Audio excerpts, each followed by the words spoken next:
আসসালামু আলাইকুম। এটা হচ্ছে হাজি আতর আলী সড়ক। কিছুদিন আগে এখানে বন্যার পানি হয়েছিল এবং রোডটা হয়েছে কিন্তু বেশি দেরি হচ্ছে না, খুব অল্প দিন হয়েছে। কিন্তু রোড এখন বন্যার পানির কারণে রোডের যে অবস্থা হয়েছে এগুলো বাসায় প্রকাশ করতে পারবো না। এটা প্রাকৃতিক দুর্যোগ, মেনে নিতে হবে। কিন্তু আমার কথা হচ্ছে আমি একটা মেসেজ দিচ্ছি, সেটা হচ্ছে আপনারা যারা এখন ৯ নম্বর ওয়ার্ড আর ৮ নম্বর ওয়ার্ডে ঘর বাড়ি করতেছেন বা বিভিন্ন কাজকর্ম করবেন, আপনারা বাড়ি যানবাহন এই আতর আলী সড়ক দিয়ে ঢুকাবেন না। এই আতর আলী সড়ক দিয়ে ঢুকাবেন না। আমরা যদি কারো বড় গাড়ি বাড়ি যানবাহন দেখি তাহলে আমরা দৌড়ে ফেলবো।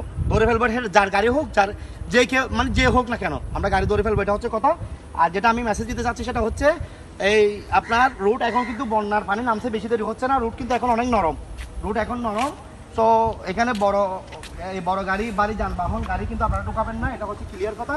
সাথে যে কথাটা বলতে চাচ্ছি, রুট দেখেন, রোডের এখানে ইটগুলা সরে গেছে, বালি সরে গেছে, রুট এক পাশ দিয়ে ডাইরেক্টলি দাবি গেছে। আমরা শুধু আপনাদেরকে এখানে কিছু অংশ দেখাচ্ছি, কিন্তু এটা ব্রাহ্মণহাট থেকে চিনাগুল পর্যন্ত অর্থাৎ জামাল মার্কেট পর্যন্ত এই রোডের বালিগুলো সরে গেছে এবং ইট ডাইরেক্টলি আপনার ছিদ্র হয়ে গেছে, ফাঁক হয়ে গেছে। আপনার এখানে আপনার ওই কিছু অংশে ডাইরেক্টলি কি হয়েছে, আপনার দাবি গেছে।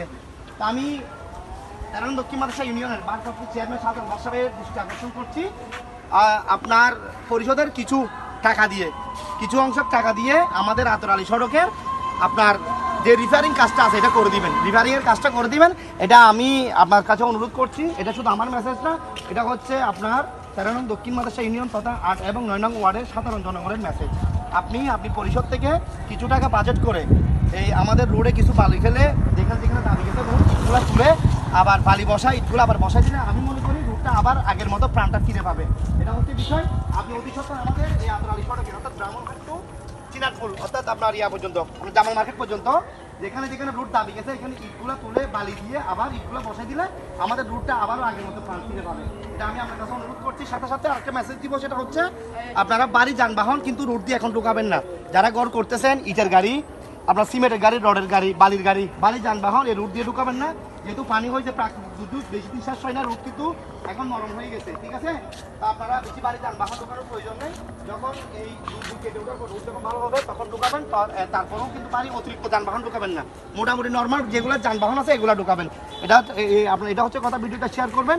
আর এখানে রোডের অবস্থা দেখেন, ডাইরেক্টলি রোড ডাইরেক্ট দাবি গেছে। দেখেন এখানে ইটগুলো ফাঁক হয়ে গেছে, ডাইরেক্টলি আপনার একদিক দিয়ে দাবি গেছে। এই আপনার ব্রাহ্মণহাটের পরও দাবি গেছে, সাথে হচ্ছে সজ্জাপুকুর পারে হয়ে গিয়ে আপনার এখানে আলিম স্ত্রী মসজিদের এখানেও, সাথে হচ্ছে আপনার আপনার সজ্জাপুকুর পার, এরপর হচ্ছে আপনার মুজাফরাবাদের স্কুলের এখানে, মুজাফরাবাদ স্কুলের পরে জামাল মার্কেটের এখানে যেখানে পানি ছিল বেশি সেখানে রোডটা ঢুকে গেছে, দাবি গেছে, ইটগুলা সরে গেছে, বালি সরে গেছে।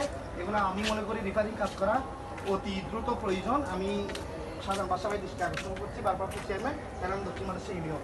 এটা হচ্ছে ভিডিওটা শেয়ার করবেন যাতে কর্তৃপক্ষের নজরে আসে। এটা ভিডিওটা শেয়ার করবেন। সাথে আমি বাসাবাইকে আবারও অনুরোধ করছি, আপনি খুব তাড়াতাড়ি ইউনিয়ন পরিষদ থেকে একটা বরাদ্দ নিয়ে আপনি সড়কের আপনার 8 এবং 9 নং ওয়ার্ডের আপনার আতর আলী সড়কের রাস্তার রিপেয়ারিং কাজটা করে দিবেন, খুব তাড়াতাড়ি করে দিবেন। এটা আমি অনুরোধ করছি। ধন্যবাদ সবাইকে। আসসালামু আলাইকুম।